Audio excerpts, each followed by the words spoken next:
Պարոն Հակոբյան, դուք ինչ ակնկալիքներ ունեք օտարերկրյա պետություններից, այն դեպքում, երբ Հայաստանի իշխանությունը 2022 թվականին Արցախը ճանաչել Ադրբեջանից։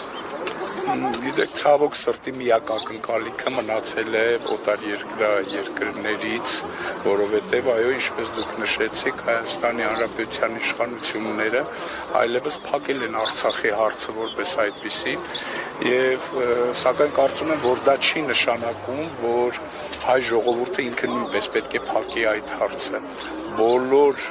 միջոցներով, բոլոր այս նմանատիպ ակցիաների եւ միջոցառումներով մենք պետք է աշխարհին ցույց տանք, որ Արցախի հարցը փակ չէ եւ Արցախի համար դեռևս կան մարդիկ, որոնք պայքարում են։ Իսկ եթե այդ ամենը պետական մակարդակով չի իրականացվում, շատ ավելի դանդաղ, շատ ավելի քիչ արդյունավետ եւ շատ ավելի դժվարությամբ է լինելու իհարկե, այս ամենը մենք ավելի մեծ արդյունքներ կունենայինք, եթե դա կատարվեր